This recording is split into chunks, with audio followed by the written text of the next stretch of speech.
নমস্কার বন্ধুরা, good Modi care Azadi morning. Modi care হেলথে আপনাদের সকলকে ওয়েলকাম। আজ আমি বলবো থাইরয়েডের ব্যাপারে। মানে থাইরয়েড এখন আকছার ঘটছে, তো থাইরয়েড হলে আপনারা কি ইউজ করবেন এবং খুব তাড়াতাড়ি আর 1 মাস কি 2 মাসের মধ্যেই আপনারা আপনাদের থাইরয়েড কি করে ভালো করতে পারবেন, আজ এই ভিডিওর মাধ্যমে আপনাদের সেটা জানাবো। থাইরয়েড হলে কি বলুন তো, একটা টেনশানের ব্যাপার, এবং আজকাল তো প্রত্যেকটা ঘরে ঘরেই দেখবেন একটা কিংবা দুটো থাইরয়েড পেশেন্ট চলেই আসছে বা বেরিয়েই যাচ্ছে। এবং থাইরয়েডের লেভেল অনুযায়ী ডক্টর সাজেস্ট করেন বিভিন্ন ওষুধ, সেগুলো আপনারা খান। তো খুব খুব কম ক্ষেত্রে এরকম হয় যে সেই ওষুধগুলোর মাধ্যমে থাইরয়েড লেভেল কমে গিয়ে থাইরয়েডটা ভালো হয়ে গেছে। তো এটা আসলে ভালো হয়ে গেছে বা ঠিক হয়ে গেছে এরকম নয়। এই থাইরয়েডটা আসলে সেটা বাড়তে দেয় না বা এগোতে দেয় না। আবার আপনারা দেখবেন থাইরয়েড কিন্তু বেড়েও যায়। কিভাবে বলুন তো? থাইরয়েড হলে যে জিনিসগুলো করা চলে না, অনেকে সেই জিনিসগুলো করে ফেলে। যেরকম ধরুন অনিয়মিত ডায়েটস, অনিয়মিত অ্যাক্টিভিটিস, এইরকম বিভিন্ন কাজকর্মের ফলে কি হয়, থাইরয়েডটা বা থাইরয়েড লেভেলটা কিন্তু বেড়ে যায়। তো এই ভিডিওতে আমি আলোচনা করব থাইরয়েডকে কিভাবে আপনারা গোড়া থেকে শেষ করবেন।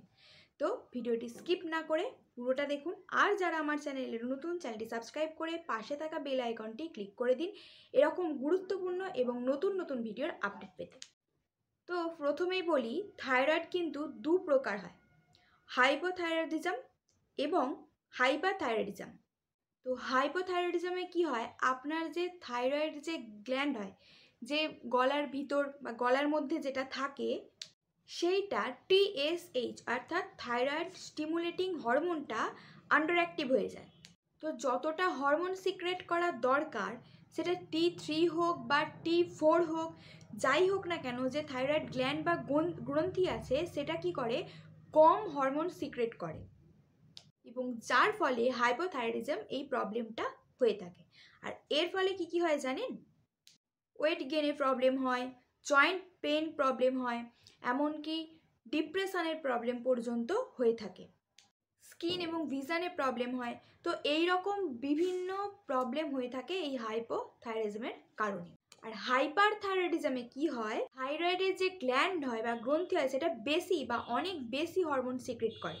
শরীরে যতটা হরমোন সিক্রেট করা প্রয়োজন তার থেকে অনেকটা বেশি হরমোন সিক্রেট করে ফেলে, মানে TSH থাইরয়েড স্টিমুলেটিং হরমোন বেশি সিক্রেট হয়ে যায়। যাদের এই হাইপারথাইরয়েডিজমের প্রবলেমটা আছে তাদের কি সমস্যা হয় দেখুন। তাদের যে হার্টবিটটা আছে কখনো রেগুলার থাকে, কখনো খুব জোরে জোরে চলতে থাকে, আবার কখনো খুব কম হয়ে যায়। তো এটা কি হয়, কমতে বাড়তে থাকে, এটার হার্টবিটটা অনিয়মিত বা ইরেগুলার হয়ে যায়। এমনকি ওয়েট লস প্রবলেম হয়, গলায় শিরশিরানি বা ব্যথা অনুভব হয়। তো এই সমস্ত প্রবলেম হয় হাইপারথাইরয়েডিজমের কারণে। এবার আমি বলবো থাইরয়েডকে কি পুরোপুরি শেষ করা যাবে? যদি এর জাস্ট একটা ওয়ার্ডে আমি উত্তর দিই তাহলে বলবো হ্যাঁ, শেষ করা যাবে। কারণ আমি এরকম অনেক মানুষকে রেকমেন্ড করেছি বা দেখেওছি যে আমাদের মোদি কেয়ারের সাপ্লিমেন্ট ইউজ করে বা মোদি কেয়ারের প্রোডাক্ট ইউজ করে তারা থাইরয়েডের দীর্ঘদিনের থাইরয়েডের প্রবলেম থেকে 1 থেকে 2 মাসের মধ্যে মুক্তি পেয়েছে। আজ আমি এই ভিডিওতে যেটা বলবো সেটা হাইপো বা হাইপারথাইরয়েডিজম যাই হোক না কেন, সেটার আমি যেটা বলবো সেটা ইউজ করার পর জাস্ট আপনার রেজাল্টটা দেখবেন। তো তার আগে আপনাদের একটা কাজ করতে হবে, আপনার যে কারেন্ট সিচুয়েশানটা বা আপনার যে কারেন্ট অ্যাক্টিভিটিটা, সেটা আপনার যে ডক্টর তার কাছ থেকে একবার চেক করিয়ে নিতে হবে। এবং আমি যে প্রোডাক্টটির কথা বলবো সেটা 1 কি 2 মাস ইউজ করে, তারপর সাপোজ 1 মাস ইউজ করে তারপর আপনারা আপনাদের থাইরয়েড লেভেলটা পুনরায় চেক করাবেন, দেখবেন রেজাল্টের কতটা তফাৎ হয়। তো এত কিছু বললাম, এবার বলি এই প্রবলেমটার ক্ষেত্রে আপনারা কোন প্রোডাক্টটা ইউজ করবেন। তো প্রোডাক্টটি হলো মোদি কেয়ার সোল ফ্লেভারস ধনিয়া পাউডার। এটা দেখেই আমি জানি আপনাদের মাথায় প্রথমেই এটা চলে এলো যে ভাবছেন এ কে রে, কোথা থেকে এসেছে, যে এইটার মাধ্যমে কিভাবে থাইরয়েড ভালো হবে। কি দেখাচ্ছে এটা? তো এতদিন আপনারা কি করেছেন, এই ধনে গুঁড়ো বা ধনিয়া পাউডার যাই হোক না কেন, এটাকে আপনারা অ্যাজ এ মশলা হিসাবে ইউজ করেছেন। আগের মানে আগে অনেক বছর আগের কথা বলছি, আগে কি হতো, ধনে ঔষধি বা জিরেকে জিরা ঔষধি এইরকম হিসাবে কিন্তু দেখা হতো, মানে সেগুলো এক প্রকার মেডিসিনের কাজ করতো। আজকের দিনে দাঁড়িয়ে জিরে বা ধনেকে শুধুমাত্র একটা মশলা রূপেই দেখা হয়। তো একটা জিনিস আপনাদের জানা দরকার যে মশলা আসলে কাকে বলে। অনেকে বলে মশলাদার খাবার খাচ্ছ বা মশলাদার খাবার মানে কি, খাবারের মধ্যে অনেক অনেক মশলা আছে। তো মশলার ডেফিনেশনটা কিন্তু একটু আলাদা। দেখুন, যখন বাড়ি তৈরি হয়, কী দিয়ে তৈরি হয়? ইট দিয়ে তৈরি হয়। এছাড়া স্টোন চিপ, বালি, সিমেন্ট এগুলোকে কী করে একসাথে মিশ্রণ করে কিন্তু বাড়ির কাজে লাগানো হয়। তো ওই যে মিশ্রণটা, ওটাকে বলা হয় মশলা। এছাড়া শুনবেন পান মশলা। তো পানের ভেতর যে ইনগ্রিডিয়েন্টসগুলো দেয়া থাকে সেইগুলোকে একত্রে বলা হয় মশলা। অর্থাৎ যে মিক্সচারটা হয় বা যে মিশ্রণটা থাকে সেইটাকে বলে মশলা। কিন্তু কি মশলাদার মানে অনেক বেশি মশলা মেশানো হয়েছে এই রকম নয়। এই ধারণাটা একদম আপনার মাথা থেকে বের করে ফেলুন। তো আশা করি মশলা নামক যে ওয়ার্ডটা, তার সম্বন্ধে যে আপনাদের যারা জানেন তো ঠিক আছে, তো যাদের এই ভুল ধারণাটা ছিল তাদের আমি ক্লিয়ার করতে পেরেছি। তো এবার বলবো এই আমাদের যে ধনিয়া পাউডার তো বা ধনে গুঁড়ো কীভাবে থাইরয়েডের ক্ষেত্রে উপকার করে। আমি যদি বলি, এটা কিন্তু এক্সপেন্সিভ কোনো প্রোডাক্ট বা কোনো জিনিসের থেকে কম কিছু নয়। কিন্তু এটা কি হয়, আমাদের রান্নাঘরে খুব সহজেই আমরা আমাদের রান্নাঘরে পেয়ে যাই, শুধুমাত্র মশলা হিসাবে ব্যবহার করার জন্য। আপনার যদি থাইরয়েড প্রবলেম আছে, আপনি অনেক বছর অনেক মাস ধরে আপনি টেনশানে আছেন, তো সেক্ষেত্রে যদি এই ধনিয়া পাউডার ইউজ করে, মুদিকেয়ার ধনিয়া পাউডার ইউজ করে যদি আপনার 1 থেকে 2 মাসের মধ্যে কি 1 থেকে 1.5 মাসের মধ্যে যদি আপনার এই প্রবলেমটা পুরোপুরি ক্লিয়ার হয়ে যায়, তাহলে এটা তো আপনার অসুবিধার কথা নয়। অবশ্যই এই মুদিকেয়ার ধনিয়া পাউডার থাইরয়েডের ক্ষেত্রে ইউজ করা উচিত। এবার বলবো আপনারা এটা কীভাবে ইউজ করবেন।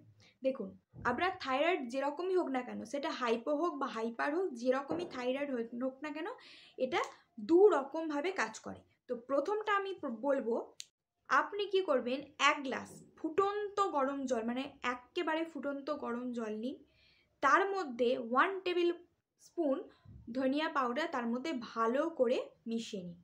এবার কি করবেন, সেটাকে ঢাকা দিয়ে রেখে দিন রাত্রে। সকালে উঠে খালি পেটে এটাকে ছেঁকে আপনারা পান করুন। মানে রাত্রে যে এই গুঁড়ো মেশানো জলটা যেটা বানিয়েছিলেন সেই সমেত খাবেন না, সেটাকে ছেঁকে তারপর আপনারা এটা পান করবেন সকালবেলা খালি পেটে।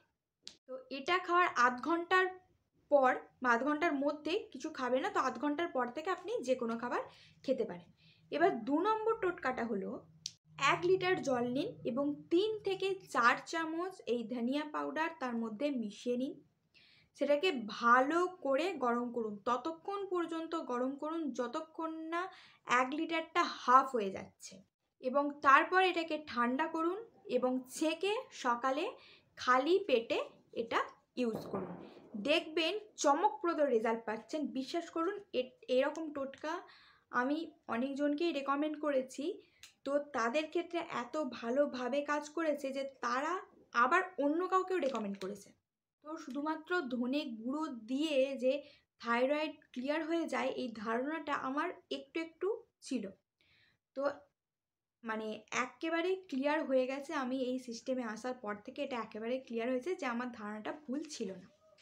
তো আপনার যদি এখনও বিশ্বাস না হয়ে থাকে, আপনার যে ডক্টর বা এখনকার যারা ডাক্তার আছেন তাদেরকেও এই ধনের গুণ আপনারা জিজ্ঞাসা করতে পারেন।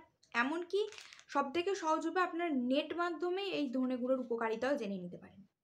এটা চমৎকার। এবং এই ধনিয়া পাউডার আপনারা এই থাইরয়েডের ক্ষেত্রে ইউজ করুন। এছাড়াও থাইরয়েডের ক্ষেত্রে আরও বিভিন্ন আমাদের ফুড সাপ্লিমেন্ট আছে, তো সেইগুলোর ভিডিও আমি পরে দিয়ে দেবো। যেমন প্রথমে বললাম থাইরয়েড লেভেলটা চেক করুন, তারপর 1 মাস এই ধনিয়া পাউডার যেভাবে বললাম যে কোনো একটা পদ্ধতিতে ইউজ করুন এবং তারপর আবার চেক করে দেখুন থাইরয়েড লেভেলটা কীরকম রয়েছে। রেজাল্টটা একেবারে আপনি দারুণ পাবেন। তো সাপ্লিমেন্টের ভিডিও আমি পরে দিয়ে দেবো বললাম, তো আপনি এটা ইউজ করুন বা যে কোনো ফুড সাপ্লিমেন্ট ইউজ করুন এই থাইরয়েডের ক্ষেত্রে, তার সাথে আপনারা যে মেডিসিনগুলো নিচ্ছেন সেইগুলো নেওয়া বন্ধ করতে হবে না। যখন আপনি এটা ইউজ করার পর আপনার থাইরয়েড লেভেলটা চেক করাতে যাবেন, যখন দেখবেন আপনার রেজাল্টটা একেবারে দারুণ হয়েছে, তখন আপনারা ডক্টরের সাথে কনসালটেশন করে এই ওষুধগুলো আপনারা বন্ধ করে দিতে পারেন, মানে যে ওষুধগুলো আপনারা থাইরয়েডের জন্য নিচ্ছিলেন। তো আজ যেই টোটকাটার কথা আমি আপনাদের বললাম, আপনারা অন্তত 1 মাস ব্যবহার করে দেখুন। কারণ এই যে ধনিয়া পাউডারটা আছে এর নিট কন্টেন্ট 100 গ্রাম আর প্রাইস রয়েছে মাত্র 40 টাকা। আর মুদিকেয়ারে কনসালটেন্টরা আরও কম প্রাইসে পেয়ে যাবেন। আর মাত্র মানে আপনারা মুদিকেয়ারে কনসালটেন্টরা যারা কম প্রাইসে পেয়ে যাবেন, বা যদি এমআরপি প্রাইসেই নেন, তো এত কম প্রাইসে যদি আপনারা 1 মাসের কি 2 মাসের মধ্যে থাইরয়েড ভালো করতে পারেন, তাহলে তো এর থেকে ভালো কথা আর হতে পারে না, তাই না? তো আপনারা অবশ্যই এই টোটকাটা ব্যবহার করুন এই আপনাদের থাইরয়েড প্রবলেমের জন্য। আজকের মতো এটুকুই, এবং থাইরয়েডের জন্য আরও কী কী সাপ্লিমেন্ট নেওয়া যেতে পারে আমি বললাম, আমি আরও ভিডিও পরবর্তী ক্ষেত্রে দিয়ে দেবো। ভিডিওটি ভালো লাগলে লাইক করবেন, শেয়ার করবেন, সাবস্ক্রাইব করবেন। কোনো প্রবলেম হলে কমেন্ট করতে ভুলবেন না। নেক্সট ভিডিওতে দেখা হচ্ছে। আজকের মতো ধন্যবাদ।